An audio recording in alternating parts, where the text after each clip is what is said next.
দক্ষিণ দমদম পুরসভায় অবহেলায় পড়ে রয়েছে ভ্যান। রাস্তায় আবর্জনা পরিষ্কারের জন্য কেনা হয়েছিল প্রায় কয়েক হাজার ভ্যান। পুরসভার সামনে বেহাল অবস্থায় পড়ে রয়েছে এই আবর্জনার ভ্যান, পড়ে রয়েছে সবুজ সাথীর সাইকেলও। প্রশাসনের কোনো নজরদারি নেই, অন্তত এমনটাই অভিযোগ করছেন সাধারণ মানুষ। আমাদের সঙ্গে সরাসরি রয়েছেন আমাদের প্রতিনিধি মোহন রয়েছেন, আমি মোহনের কাছে চলে যাবো। মোহন, এই বিষয় নিয়ে প্রশাসনের পক্ষ থেকে কোনো রকম কোনো প্রতিক্রিয়া কি মিলেছে? পুরসভার পক্ষ থেকেও কেউ কি কিছু বলেছে যে এত ভ্যান এখনো পড়ে রয়েছে?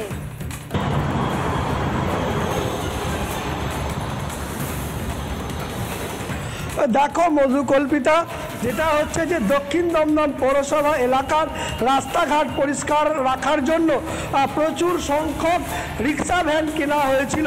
সেইগুলো কিন্তু অবহেলিত অবস্থায় পড়ে রয়েছে দমদম রবীন্দ্র ভবনের সামনে, এবং কয়েক হাজার এই রিক্সা ভ্যান সেটা কিন্তু লাট করে রাখা রয়েছে, যার মধ্যে ইতিমধ্যে মরচে পড়তে শুরু করেছে, জং খেতে শুরু করেছে।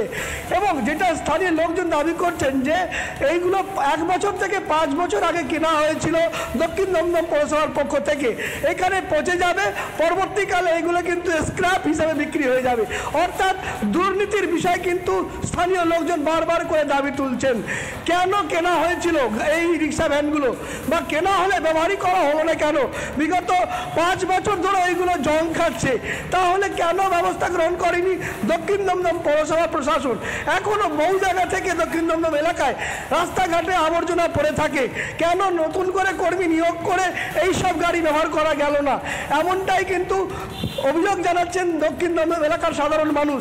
এই বিষয় নিয়ে আমরা দক্ষিণ দমদম পৌরসভার যিনি চেয়ারম্যান রয়েছেন কস্তুরী চৌধুরী, তার প্রতিক্রিয়া জানতে চেয়েছিলাম, কিন্তু তিনি ব্যস্ততার অজুহাত দেখিয়ে আমাদের সাথে কথা বলতে চাননি, অর্থাৎ রিপাবলিকের সাথে কথা বলতে চাননি।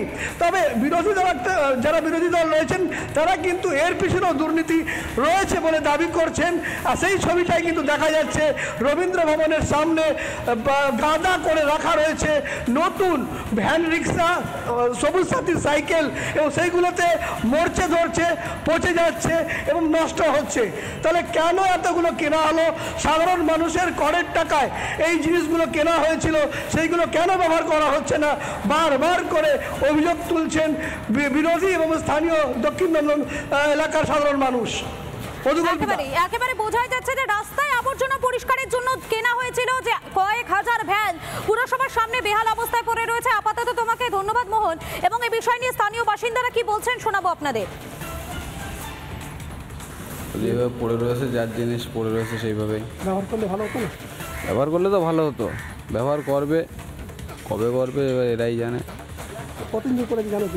আমি জানি না, আমরা মেলাঘাটের লোক তো, আমরা তো এসে দেখছি এখানে এসে দেখতে পড়ে আছে। আপনাদের শোনালাম স্থানীয় বাসিন্দাদের বক্তব্য, এবং এই বিষয় নিয়ে বিজেপি এবং সিপিএম এর পক্ষ থেকে কি বলা হচ্ছে শোনাবো আপনাদের। এই যে যত সাথী তৈরি করেছে এরা, সবুজ সাথী, স্বাস্থ্য সাথী, এটা দুর্নীতি ছাড়া আর কিচ্ছু না। এরা এই জিনিসগুলো পয়সার সেন্ট্রাল থেকে আনার জন্য এইসব প্রকল্প তৈরি করে আর এরকম করে ফেলে রাখে, আর লোক এই সুবিধা পায় না, কিন্তু আবার এদেরকে পয়সা দিতে হবে, তার জন্য এরা বারবার পয়সা দিতে হবে। এইটা একটা দুর্নীতি ছাড়া আর কিচ্ছু না। সাধারণ মানুষের কাছে এই প্রকল্প 100% আসে না। এই প্রকল্পগুলো খালি নামে তৈরি হয়, হ্যাঁ, কিছু জনকে দেয়, আর বাকিটা পুরো একটা চক্র, একটা র্যাকেট। আসলে এগুলো সবুজ সাথী নয়, এগুলো ত্রিভুজ সাথী।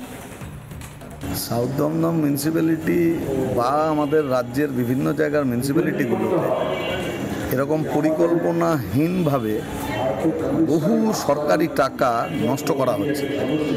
এই যেমন জঞ্জালের গাড়ি নষ্ট হচ্ছে, ঠিক সেরকম এই যে স্কুলের মেয়েদের জন্য যে সাইকেলের ব্যবস্থা করা হয়েছিল, সেই সাইকেলগুলো একইভাবে পড়ে নষ্ট হয়ে গেল। এদের মূল লক্ষ্য সেটা হলো যে কি করে বিপুল পরিমাণ টাকা চুরি করা যাবে। এখন এই কাজ করতে গিয়ে সাধারণ মানুষের যে নাগরিক পরিষেবা, সেই নাগরিক পরিষেবা তারা পাচ্ছেন না।